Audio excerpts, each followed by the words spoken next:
Barrister Saif साहब ने हमें ज्वाइन किया है, तर्जुमान है इस वक्त हुकूमत के, उनसे भी बात कर लेते हैं। चाहूँगा आप भी सवाल कीजिए। बैरिस्टर साहब बहुत शुक्रिया आपके वक्त का। एक तो आपकी जमात अभी तक जो बताया जा रहा था, हम झगड़ा साहब की ट्वीट देख रहे थे, वो कह रहे 32 पे कामयाबी जो है वो चल रही है। तो जो अभी तक नताइज हैं वो मौसूल भी हो रहे हैं, लेकिन उससे पहले आप बहुत बड़ी कामयाबी का दावा कर रहे हैं। क्या नताइज आपके पास आ रहे हैं सर? देखें जी, इस वक्त तक तो जो नताइज जिन सीटों से आ रहे हैं उसमें तकरीबन 32 तहसीलों में तो इंशाल्लाह पीटीआई को वाज़ेह बरतरी हासिल है और कुछ सीटें हम जीत चुके हैं।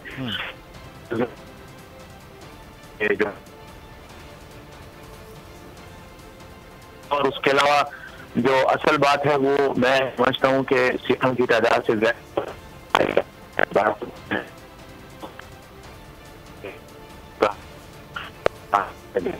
है, अपनी एक जो है वो सबकी है।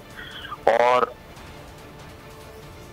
बैरिस्टर साहब से हम दोबारा से रब्ता करते हैं, मेरे ख्याल में कुछ डिस्टॉर्शन है। जी समी साहब, ये जो असल बात वो कह रहे हैं कि ट्रेंड का हवाले से वज़ीर आज़म ने जो तकरीर वहाँ जाकर कुछ जलसों में की, फिर ख़ास तौर पर जो इस्लामाबाद के जलसे की तकरीर और मामलात हैं, तो ये वोटिंग ट्रेंड जो है वो पहले कहा जा रहा था कि जी महंगाई का एलिमेंट था, पीटीआई अपने गढ़ में हारी, और अब फिर जो इमरान खान साहब की तकरीर और बयानियाँ हैं वो तो फिर खासा मजबूत हो गया है। इसका मतलब देखिए, लोगों ने बेसिकली महंगाई एक इशू है, लेकिन लोगों ने जो अपनी प्रायोरिटी तय की है उसमें बड़ा इशू वो है कि कोई अगर एक्सटर्नल ताकत पाकिस्तान के मामलात को कंट्रोल करे और पाकिस्तान में ऐसे लोग हों जो उनके इशारों पर नाच रहे हों। और आपने देखा कि कल रात से एक बेहयाई और बेशर्मी से जिस तरह अमेरिका को डिफेंड किया जा रहा है, जिस तरह यूरोपियन यूनियन को डिफेंड किया जा रहा है, और वज़ीर आज़म को बुरा भला इसलिए कहा जा रहा है कि वो खुद मुख्तार पाकिस्तान की बात कर रहे हैं, आज़ादाना खारजा पॉलिसी की बात कर रहे हैं। तो लोगों ने ये बात जो है रिजेक्ट कर दी है। और मैं आपको ये बताऊँ, ये जो ट्रेंड है ये आप देखिएगा पंजाब में ये इससे ज़्यादा होगा।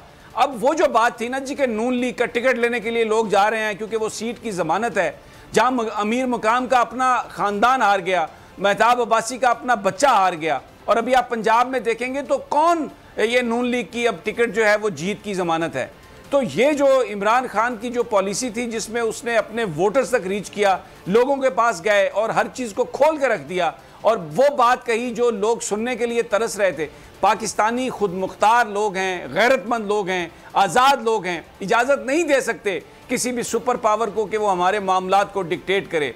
ये देखें, जुल्फ़िकार अली भुट्टो ने कहा था हम घास खा लेंगे, 1000 साल तक हम जंग करेंगे, और पंजाब आज भी वो कब्र में सोया हुआ है, लेकिन आज भी उसके नाम पे लोग वोट देते हैं। तो जो इमरान खान ने बात की है आज़ादी की, खुद मुख्तारी की, और फिर वो बड़ी एक रैशनल है। वो कहते हैं कि हमने इनके लिए काम किया, 80 की दिहाई में अफगान जहाज में गए, फिर अफगानिस्तान के खिलाफ जंग हुई, किसी ने इसको एनालिसिस किया कि हमारे साथ हुआ क्या है और बेनिफिशरी कौन है। बिल्कुल उन्होंने बात को खोल दिया। तो इसलिए ये जो ट्रेंड है यही वो बात है जो इमरान खान कह रहे हैं, और ये अगर आज इमरान खान को अदम एतमाद से निकाल भी देना तो मैं आपको ये बता रहा हूँ 2/3 मेजॉरिटी से वो वापस आएगा और किसी की हिम्मत नहीं होगी कि वो इलेक्शन में धांधली कर सके। इसलिए कि ये पंजाब फैसला करता है, बैटल ग्राउंड है, केपी के फैसला दे चुका है अपना, और पंजाब में आप देख लीजिएगा क्या होगा। और मैं ये समझता हूं कि कराची में भी ये ट्रेंड चलेगा, हैदराबाद में भी ये ट्रेंड चलेगा, जहां जहां एजुकेशन ज्यादा है, लोग मामलात को समझते हैं। मैं आपको, मेरा एनालिसिस ये है कि ये बिल्कुल ये जो कोशिश जिसने भी की है, क्योंकि वज़ीर आज़म का बड़ा मानी खेज फिक्रा था कि ये लोग जो बैरूनी ताकतों के अलाकार बने हुए हैं और इनके हैंडलर, इनको ऐसी शिकस्त होगी और लोग इनको पहचान ले। तो I think Imran is successful. आने वाला जो वक्त है ये पाकिस्तानी अवाम की तो जीत का वक्त है, आजाद और खुद मुख्तार पाकिस्तान का वक्त है। पंजाब में, और फिर अगर हम बात करें कराची, हैदराबाद, शहरी सिंध की, तो वहां कामयाब हो सकता है। सब्सक्राइब करें और बेल दबाएं ताकि कोई खबर रह न जाए।